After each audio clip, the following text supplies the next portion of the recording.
Hello, welcome to another video and a very, very cold Sandown Park. Now here we are. Someone lost it going straight out the pits. It is literally like driving on ice. It's so slow, isn't it? But what can they do? It is a new challenge, yeah. You've got to put that positive spin. Yeah. It's a new challenge, and there's someone. Oh, yeah, we've got someone. Oh, and someone else off.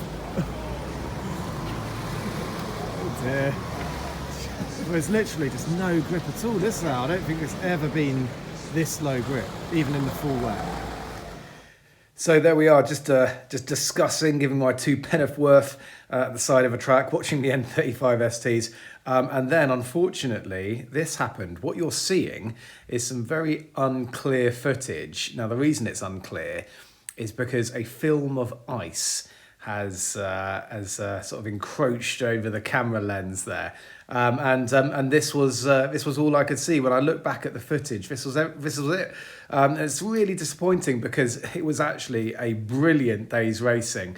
Not all of the sort of footage has been really interesting, but this race was.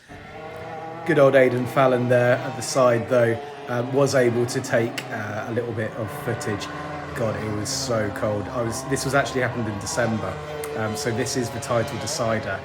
There's Nick Fallon going through there, and we've got some more footage coming around. It was actually a very successful race, and I sort of placed in the top 2 or 3 in all of the heats and the final. Nick and Matt Bolton were having a really good battle, and in the lightweight division it went right down to the wire. That's me. Super cold, my fingers swelled up. But this happened, was able to take the championship in the end, so really pleased. And there's Nick on my right. He took second actually in the it was so close in the lights. Now you can see that Nick amassed the most points, but when you take drop scores into account, it was actually Tom Brown who took the championship by, I believe it was just 2 points, something like that.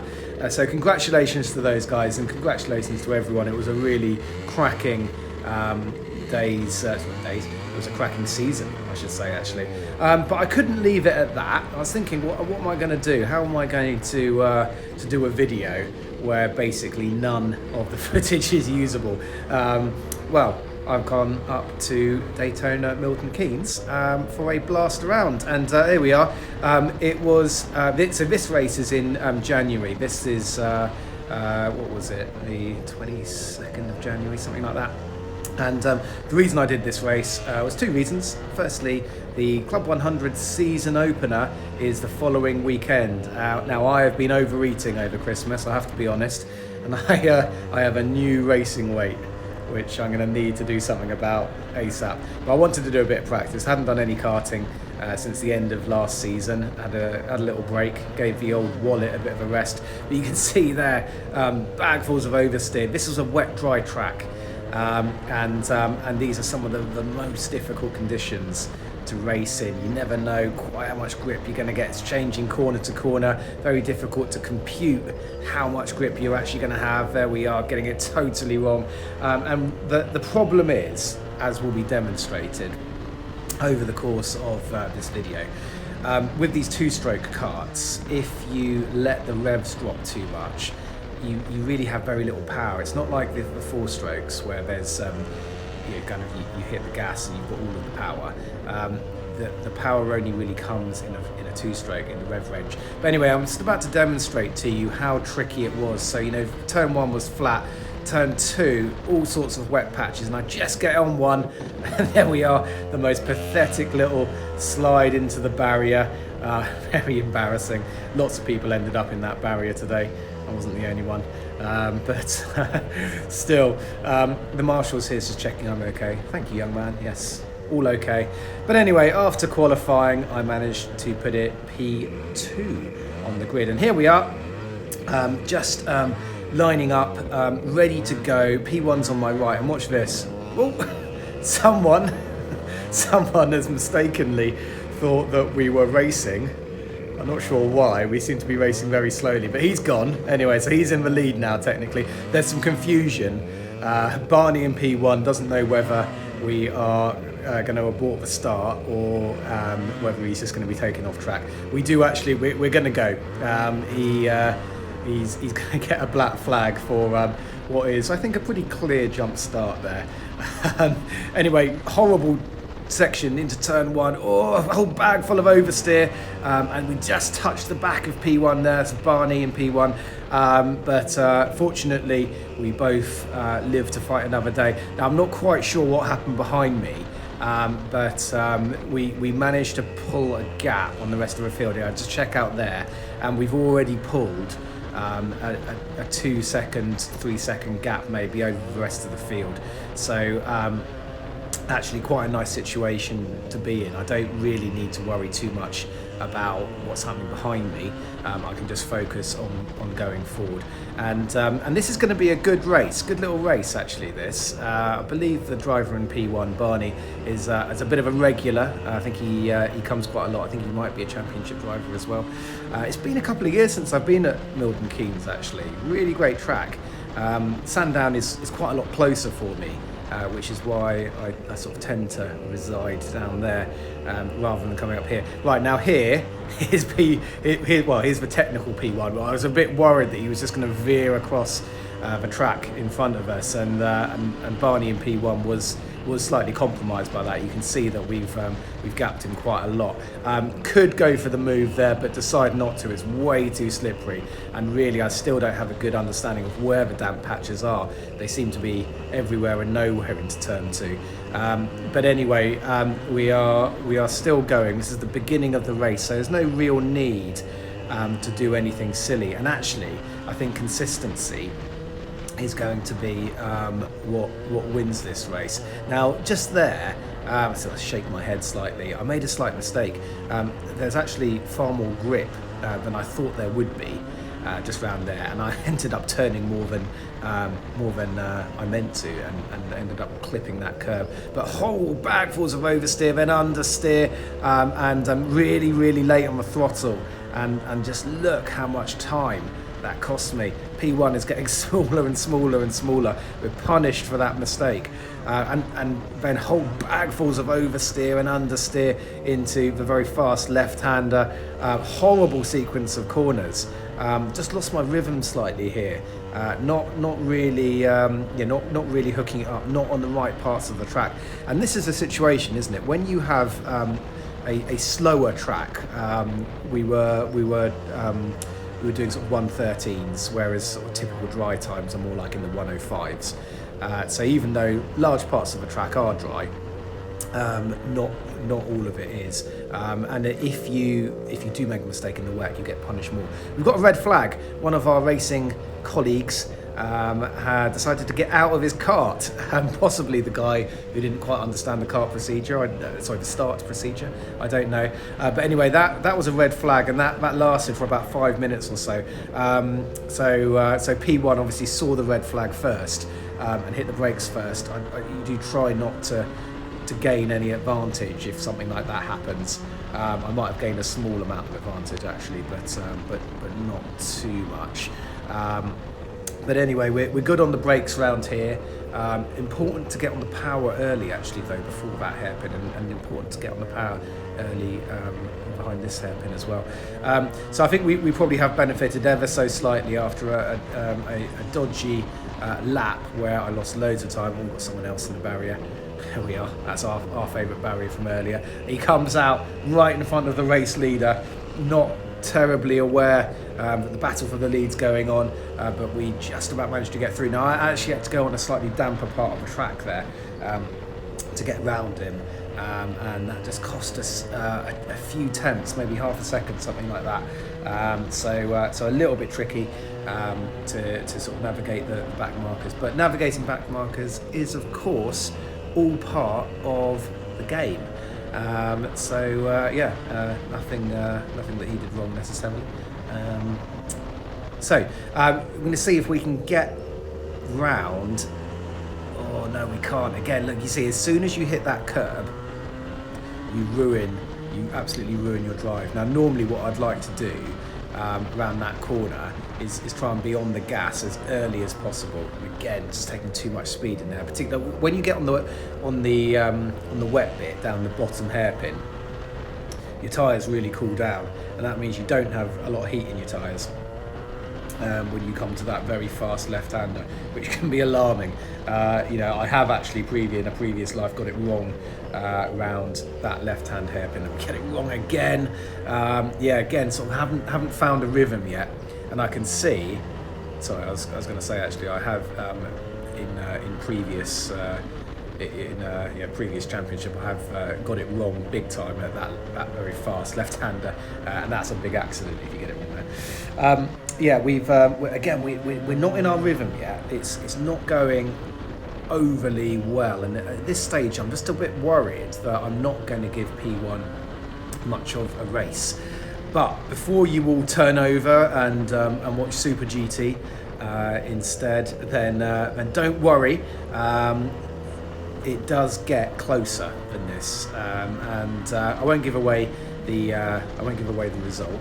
But I was actually able to put in the fastest lap time of the race. It wasn't obviously on started the grid on P2, and I was a reasonable way off pole actually. The lap times were quite spread out. It took me a little while to work out where I was supposed to be on the track, so I was about 1.5 seconds off pole. So it wasn't particularly close. It was I was beaten quite substantially. However, in the race, once I worked out where I was supposed to be, I did get the fastest lap time. So it's not over. It's a bit of a dodgy start to the race for me, making some mistakes, not on the right parts of the track.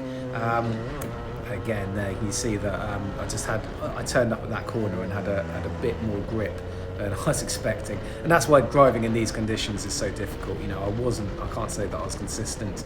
I can't say that I was driving particularly clean, but it kind of goes with the territory a little bit when you're sort of racing in these kinds of conditions.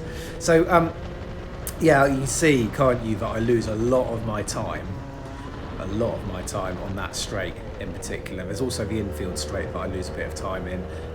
Now there's normally a couple of reasons why that happens. Reason number one might be weight. It might be weight, but I don't think in this instant it is. I don't know how much P1 weighs, but it wouldn't have been massively different to what I weigh. My racing weight at the moment is probably about 88 kilograms. And to be honest, if you are a little bit heavier in conditions like these, you are going to have a little bit more grip around the corners. Yes, it won't be going particularly fast on the straights, but definitely in the corners you will have a little bit more grip. So the difference is not going to be huge. But I suspect what the main issue is getting the exit wrong. That has been something that over the last couple of years I've had to try and work really hard to improve. And again, you can see there, I feel like I'm going so slowly, but still picking up bagfuls of oversteer and opposite lock. And any time you're going sideways, you're not going forward.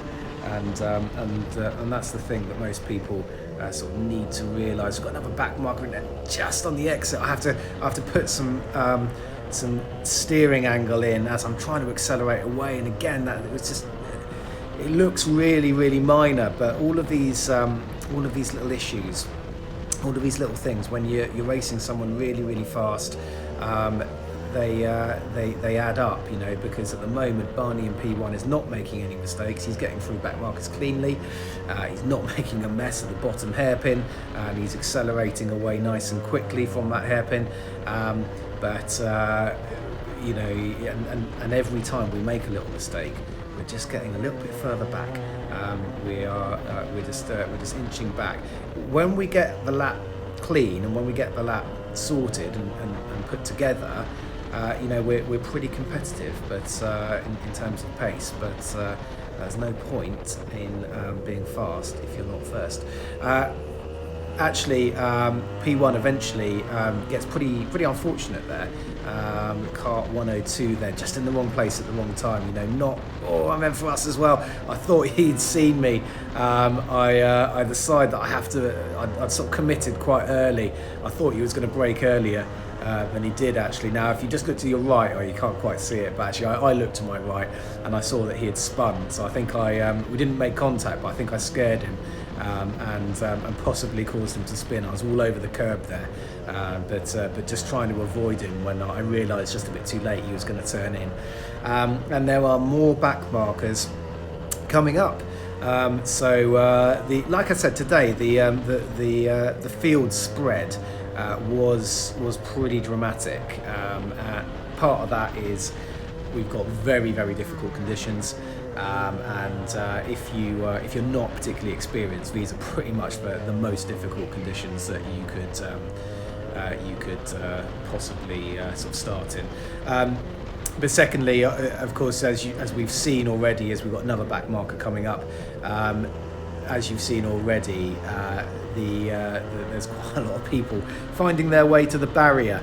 And of course, when that happens, you can sort of lose a lap straight away. So we were sort of beginning to lap people after just a couple of laps, and that, of course, as I jump in the seat to try and improve my acceleration, that of course makes things a little bit more exciting. Now you'll see on the right hand side there, Daytona have got there he is in the barrier again. We've closed up a little bit now, haven't we? We've begun. We've made our mistakes. Not to say that we won't make any more mistakes, but we've made enough mistakes to begin to realise what we're supposed to be doing. Daytona have got a countdown timer actually, which is really useful because it means you can work together. And then as we've got the run here, we're going to have a look. Not quite close enough. There's not a huge braking zone there. We're going to try and get him on the exit though. Going down the hill. Oh, we just rub ever so slightly. It's hardly 2 carts worths in the dry. In the wet, I don't fancy it. But there we are. That's a better exit. Not losing when we are obviously losing a little bit of time, you see, but only maybe a kart length or 2, rather than the usual 4 or 5. So actually, it looks like being on the exit. Oh, and we just get our braking wrong. That's a shake of the head there. Just get our braking wrong, and look how much time that's caused us to lose. Just being on the left-hand side of the exit of the hairpin at the bottom of the circuit. That's the place to be. Now we get a little bit lucky here. We didn't really deserve to gain that time back, but the back marker held up P1, and so our braking mistake has been sort of forgiven a little bit. Normally it is the first driver to come across the back marker who gets a little bit more disadvantaged by it, but actually in this case it was pretty even. Half time I was getting it wrong and losing time. Half time he was. But look, here we are. Let's see if we can learn our lesson. Not particularly. We've seen when it works and when it doesn't, but we don't seem to have learned our lesson. Never mind. It's all a bit of fun, isn't it? What was I going to say? I was just going to say something and I forgot what it was. Okay, well, while I remember what I was going to say, let's talk about Club 100, because whole season is going to be contested, and it's going to be contested in the C2 category. So really looking forward to that. Nearly losing it, nearly putting it in the barrier. Lost a bit of time again, there, haven't we? Not sure what, if any, Daytona stuff I'm going to do at the moment. Would love to do it, but actually I will be not working past Easter. So if you would like to get in contact as a sponsor to help me continue racing, that would be very much appreciated, as we've just got a back marker in between myself and P1. I have to go on the inside line that's wetter, and then we get on the wet line on the exit, lose more time, and look, there he is, he's come back at us. We've got a yellow flag. We're about side by side here, so not quite sure. Is he going to let us go? No, he's not. And then he's just on the on the exit there. You see, this is an absolute disaster, isn't it? Look at this. We've really lost out in terms of getting past that back marker. We've got work to do. And you see, see how problematic it can be. Getting through the back markers. If you don't do it cleanly, you're going to lose loads of time. P1 has just made his way past 2 back markers. That it does mean that we're going to have to do that now. But here we are, both of them in the barrier. So again, I sort of lucked in there a little bit. They would have been far more difficult to overtake had they both made it through there cleanly. But yeah, so despite all the mistakes, despite the unclean moves on back markers, we're still in this actually. We're not a million miles away. So look, if we can keep putting the pressure on, then we might end up forcing a mistake from P1. So just going to try and be as consistent as possible. It's difficult, isn't it? Because it's very, very easy to not take the amount of grip, and that's better. I think the grip levels down there changed as more people moved the wet patches, as more drivers drove around that hairpin. The wet patches changed position, but just one decent exit has brought us right back into it. I'd say that we're probably just about less than a second behind P1 now, with just over 2 minutes to go. So we are very much still in this. We're quite a long way ahead of P3 now. So no kind of threat from behind, unless of course we put it in the barrier. That's a very easy thing to do in these kind of conditions. I've got to try and think now, if I am going to make this move, where am I going to make it? Because as you've seen already, being on the wrong part of the track is really, really problematic. Now he gets it wrong. He did what we did to start with. He gets it wrong. He has more grip than he thought, and we've made the move on the exit. So that's a really important move. We're now in P1. It's very close to the end of the race. Now we need to be really, really clean round here. Can we do it? Yeah, it's not too bad. Quick look over the shoulder. I'm going to take the inside line. But there he is. He's getting good exit. He's faster than us up this straight, and I have to yield. He was actually ahead at the entry there, so frustrating stuff. We were ahead just for a minute, but that's given us lots of hope, lots of desire. It means that he knows that we're there, and I would say actually as P1 has turned around and realised that we're there to take his position away from him, if he makes any mistakes. Actually, in the end, he made up more mistakes. We've got a good run going up here. We haven't not quite alongside, so I had to stamp on the brakes, and unfortunately that loses the momentum coming out again. So a real close one, but I couldn't quite get through there cleanly. I wasn't far enough alongside, even though I had the run. He's learned his lesson this time. Actually, we clobbered the curb a little bit, and he's nice and clean. Nice line through the hairpin there as well. We're not going to be able to get him down into here. We've got another back marker ahead. Is this going to have any kind of impact? Oh, we've got a good run. So we're going to try and get up the inside. We're going to hog the inside line. He's aware that we're there, and it's pretty even this time. We got a slightly better exit, but again, not quite alongside. So I couldn't quite throw it up the inside. That wouldn't have been fair. Unfortunately, it looks like that's going to be it. Coming round the final corner, and there is the checkered flag, and it was a 0.6 at the end. Really, really good race actually. I really enjoyed that. This is a really nice little touch from Daytona. In Formula One where the top 3 go to Parc Fermé. That's what you do at Daytona as well. So you get to park somewhere slightly different from everyone else, and a bit of respect there. P3's coming in. All the spectators are coming round. Now, thank you ever so much for watching. Please consider liking and subscribing. If you are a potential sponsor, have a look at some of the figures that the channel got last year. I'd love to hear from you. Thanks, and see you on the next one.